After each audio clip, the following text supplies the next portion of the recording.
Assalamualaikum warahmatullahi wabarakatuh. Saya Amelia Sari dengan NIM 220600153. Ini saya akan memaparkan hasil penelitian yang telah saya lakukan dengan judul Pengembangan Bahan Ajar IPAS berbasis STEM untuk meningkatkan kemampuan berpikir kritis siswa kelas 5 sekolah dasar pada materi siklus air. Adapun hasil penelitian yang akan saya bahas dimulai dengan latar belakang, rumusan masalah, tujuan masalah, metode penelitian, subjek, dan lokasi penelitian, kemudian ada hasil dan juga kesimpulan. Adapun latar belakang dari penelitian ini diawali dari tuntutan pembelajaran Aba 21 yang mengharuskan siswa memiliki kemampuan berpikir kritis. Namun, pada kenyataannya, kemampuan berpikir kritis siswa di sekolah dasar belum berkembang secara optimal. Salah satu penyebabnya adalah penggunaan bahan ajar yang masih terbatas pada buku paket dan belum mampu mengaitkan pembelajaran dengan permasalahan nyata.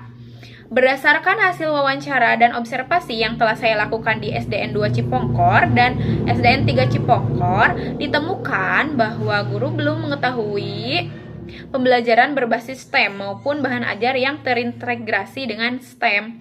Selama proses pembelajaran, siswa hanya mengerjakan latihan soal pada buku paket sehingga mereka hanya sekedar memahami pembelajaran mengenai siklus air. Nah, untuk mengatasi permasalahan tersebut, maka peneliti melakukan penelitian untuk mengembangkan sebuah produk, yaitu bahan ajar IPAS berbasis STEM untuk meningkatkan kemampuan berpikir kritis siswa kelas 5 sekolah dasar pada materi siklus air. Rumusan masalah dari penelitian ini yang pertama adalah bagaimana proses pengembangan bahan ajar IPAS berbasis STEM untuk meningkatkan kemampuan berpikir kritis siswa kelas 5 sekolah dasar pada materi siklus air. Yang kedua, bagaimana kelayakan bahan ajar IPAS berbasis STEM untuk meningkatkan kemampuan berpikir kritis siswa kelas 5 sekolah dasar pada materi siklus air. Yang ketiga itu bagaimana efektivitas bahan ajar IPAS berbasis STEM untuk meningkatkan kemampuan berpikir kritis siswa kelas 5 sekolah dasar pada materi siklus air. Yang keempat, apa kendala yang ditemui pada saat pengembangan bahan ajar IPAS berbasis STEM untuk meningkatkan kemampuan berpikir kritis siswa kelas 5 sekolah dasar pada materi siklus air? Tujuan dari penelitian ini adalah yang pertama untuk mengembangkan bahan ajar IPAS berbasis STEM untuk meningkatkan kemampuan berpikir kritis siswa kelas 5 sekolah dasar pada materi siklus air. Yang kedua adalah untuk mengetahui kelayakan bahan ajar IPAS berbasis STEM untuk meningkatkan kemampuan berpikir kritis siswa kelas 5 sekolah dasar pada materi siklus air. Yang ketiga adalah untuk mengetahui efektivitas dari bahan ajar IPAS berbasis STEM untuk meningkatkan kemampuan berpikir kritis siswa kelas 5 sekolah dasar pada materi siklus air. Yang keempat adalah untuk mengetahui kendala-kendala yang ditemui pada saat proses pengembangan bahan ajar IPAS berbasis STEM untuk meningkatkan kemampuan berpikir kritis siswa kelas 5 sekolah dasar pada materi siklus air. Metode penelitian di sini, metode penelitian yang digunakan oleh peneliti adalah Research and Development dari Brock and Gall yang kemudian telah dimodifikasi menjadi 8 tahapan yang terdiri dari penelitian dan pengumpulan informasi, yang kedua perencanaan, yang ketiga pengembangan produk awal, yang keempat uji coba awal, yang kelima revisi produk, yang keenam uji coba lapangan, 7 revisi produk, dan kedelapan final produk atau produk akhir. Subjek dan lokasi penelitian yang dilakukan oleh peneliti dilakukan di SDN 2 Cipongkor dan SDN 3 Cipongkor yang bertempat di Kabupaten Bandung Barat. Subjek penelitian terdiri dari 2, yaitu uji terbatas yang dilakukan oleh 13 siswa di SDN 3 Cipongkor. Uji luas atau uji lapangan dilakukan di SDN 2 Cipongkor dengan total 37 siswa. Adapun instrumen penelitian yang digunakan yakni wawancara, observasi, lembar validasi, angkat respons siswa, dan juga tes yang terdiri dari pretest maupun post-test. Sekarang kita akan membahas atau menjawab rumusan masalah yang pertama, yaitu mengenai bagaimana proses pengembangan media. Metode yang dipakai dalam proses pengembangan ini ada 8 tahapan. 8 tahapan dari Bourg-en-Gal yang kemudian sudah dimodifikasi. Yang pertama ada penelitian dan pengumpulan informasi awal. Nah, dalam proses pengembangan pertama yang dilakukan peneliti adalah memulai dengan melakukan wawancara dan observasi untuk mengetahui kebutuhan dari media yang akan dikembangkan, yaitu bahan ajar, dan juga mengetahui kendala-kendala yang terjadi secara nyata di sekolah atau di lapangan. Yang kedua ada perencanaan. Nah, dalam proses perencanaan ini dilakukan penyusunan draft kebutuhan media atau bahan ajar seperti merumuskan indikator berpikir kritis dan juga menentukan instrumen penilaian proyek. Ketiga ada pengembangan produk awal. Yang dimaksud dengan pengembangan produk awal ini adalah peneliti melakukan atau merancang draft bahan ajar IPAS berbasis STEM pada materi siklus air untuk kelas 5 sekolah dasar. Setelah bahan ajar tersebut selesai, kemudian peneliti melakukan validasi kepada validator, yaitu ahli media dan juga ahli materi, yang dimana hasil dari validasi tersebut yang nantinya menjadi data untuk bahan ajar tersebut layak digunakan atau tidak. Yang keempat ada uji coba awal. Nah, yang dimaksud dengan uji coba awal ini adalah menguji cobakan bahan ajar yang telah dibuat kepada siswa dalam kelompok kecil. Nah, kebetulan uji coba awal ini adalah uji coba terbatas. Nah, uji coba terbatas yang dilakukan oleh penelitian ini bertempat di SDN 3 Cipongkor dengan jumlah siswa 13 siswa. Yang kelima ada revisi produk. Yang dimaksud dengan revisi produk ini adalah melakukan penyempurnaan bahan ajar berdasarkan kendala atau temuan yang muncul pada saat pelaksanaan uji coba awal melalui angket respon siswa. Yang keenam itu ada uji coba lapangan. Nah, uji coba lapangan ini adalah uji coba luas yang dimana peneliti mengimplementasikan produk yang nantinya akan memperoleh informasi mengenai efektivitas bahan ajar IPAS berbasis STEM. Nah, untuk uji luas ini dilakukan di SDN 2 Cipongkor dengan total 37 siswa yang dimana terbagi menjadi dua kelas. Kelas 5A itu ada 17 siswa dan kelas 5B ada 20 siswa. Revisi produk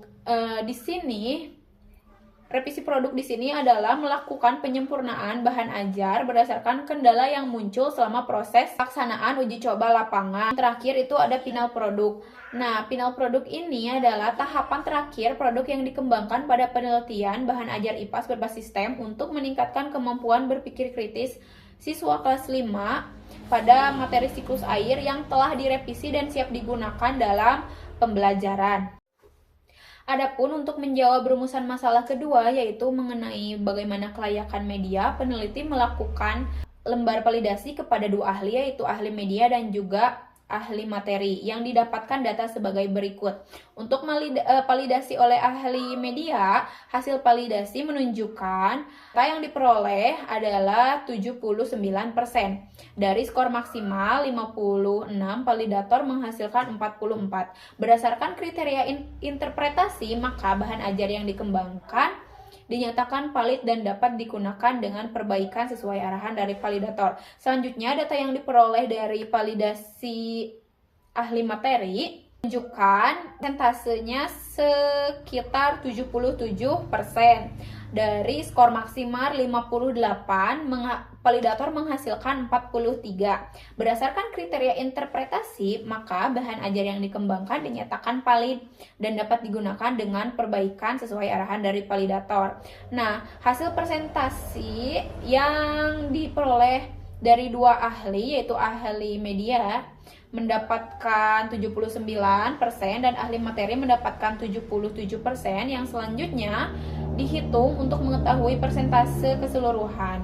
Berdasarkan penilaian tersebut, kedua komponen masuk dalam kategori valid dengan revisi kecil. Dengan demikian, bahan ajar IPAS berbasis STEM ini dinyatakan layak diuji cobakan pada siswa kelas 5 sekolah dasar. Untuk menjawab rumusan masalah yang ketiga, yaitu bagaimana efektivitas media. Nah, dilakukan uji coba awal terlebih dahulu, yang dimana untuk mengetahui efektivitas awal penggunaan media bahan ajar IPAS berbasis STEM untuk meningkatkan kemampuan berpikir kritis siswa. Tersebut diawali dengan uji normalitas, yang dimana hasil dari uji normalitas pada pretest terdistribusi normal dengan nilai 0,072, sedangkan untuk post-test tidak berdistribusi normal, yaitu mendapatkan nilai sebesar 0,029. Karena salah satu data tidak memenuhi asumsi normalitas untuk uji statistik, maka penguji selanjutnya beralih menggunakan uji statistik non-parametrik, yaitu uji Wilcoxon-Signet Drug Test. Nah, jika dilihat dari data uji Wilcoxon, nilai Z menunjukkan minus 3.184 dengan nilai signifikan di bawah 0,001. Maka dapat disimpulkan hipotesis HO ditolak dan H1 atau HA diterima.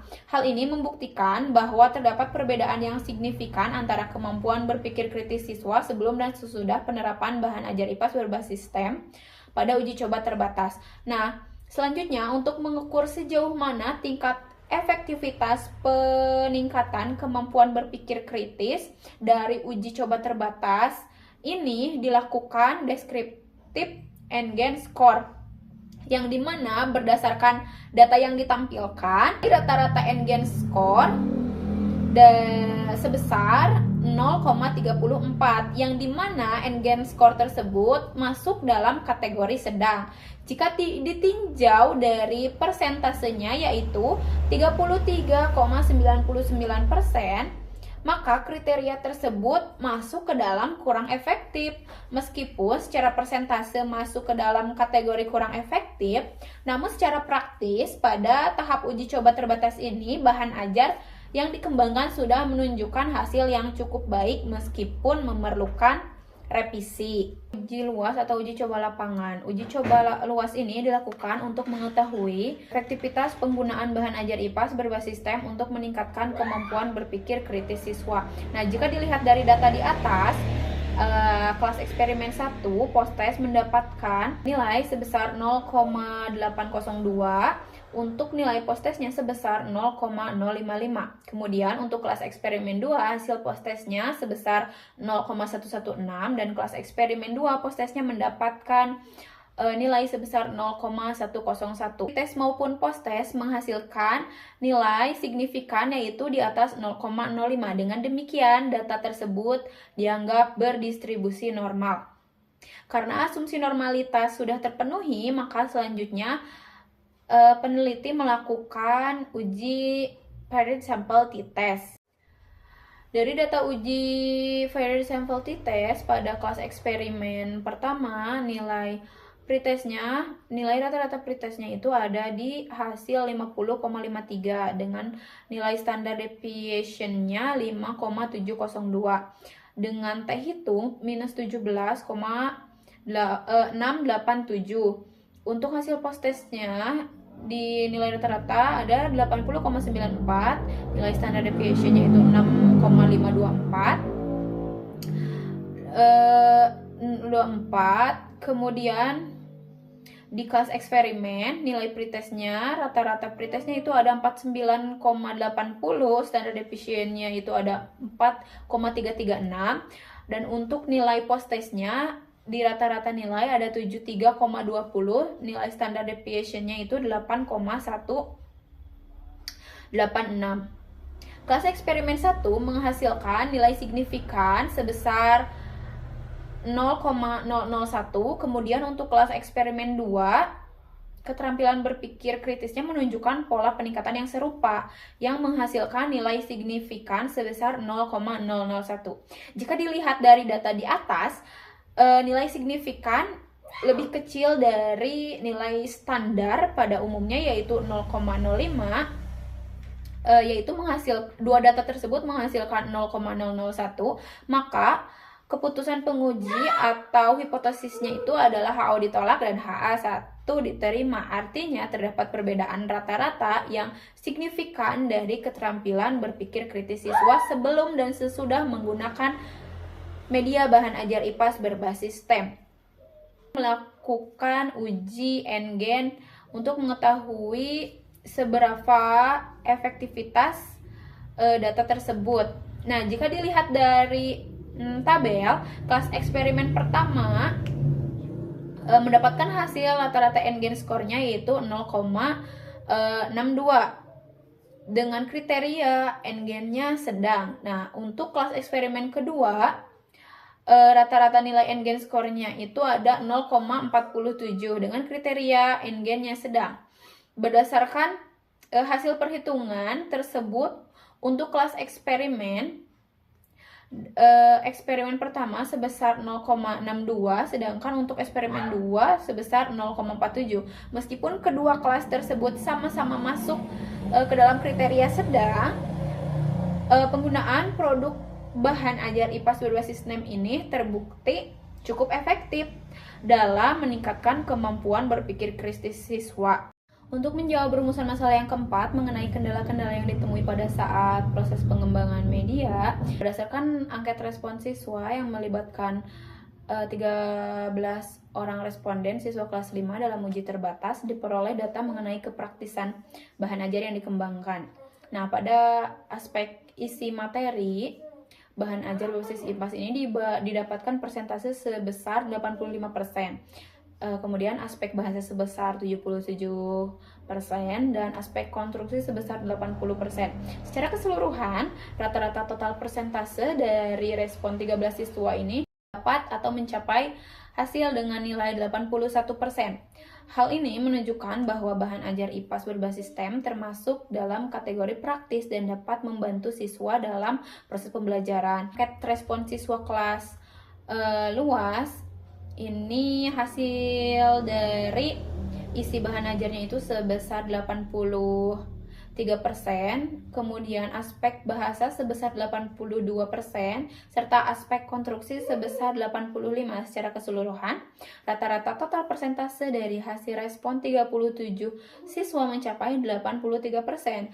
Hasil tersebut menunjukkan bahwa bahan ajar dinilai konsisten berada pada kategori praktis dan mengalami peningkatan respons positif serta semakin mudah diakses dalam skala besar.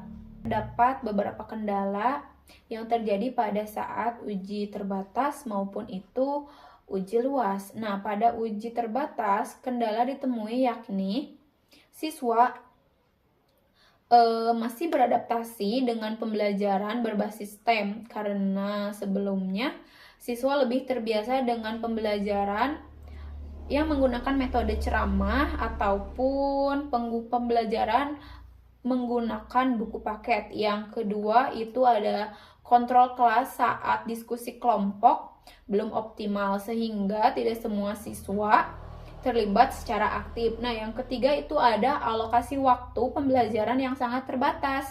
Nah, sehingga setiap tahapan STEM belum dapat dilaksanakan secara maksimal. Yang keempat, ada beberapa siswa mengalami kesulitan mengakses tautan atau link yang terdapat dalam bahan ajar IPAS berbasis STEM. Yang kelima, ada masih terdapat beberapa istilah atau kendala yang kurang dipahami oleh siswa, sehingga mempengaruhi uji luas itu tidak sebanyak seperti kendala saat uji coba terbatas. Pada uji coba luas ini, persentase meningkat yang menunjukkan bahwa kendala pada uji terbatas berhasil diminimalisir sedikit mungkin. Kesimpulan dari media bahan ajar IPAS berbasis STEM dinyatakan layak digunakan dengan persentase dari ahli media sebesar 79% dan dari ahli materi sebesar 77%. Media bahan ajar IPAS berbasis STEM ini efektif untuk meningkatkan kemampuan berpikir kritis siswa. Ditunjukkan oleh hasil post-test, nilai N-gain kelas eksperimen 1 dan eksperimen 2 sebesar 0,62 dan 0,47. Peneliti selanjutnya disarankan untuk melaksanakan penelitian dengan alokasi waktu yang lebih panjang agar proses implementasi media dapat dilakukan secara optimal dan berkelanjutan. Kemudian, untuk peneliti selanjutnya juga disarankan untuk menambahkan fitur yang lebih bervariasi dalam media pembelajarannya. Mungkin dicukupkan sekian pemaparan hasil penelitian dari saya. Mohon maaf apabila terdapat kesalahan, tutur kata yang kurang mengenakan. Terima kasih. Wassalamualaikum warahmatullahi wabarakatuh.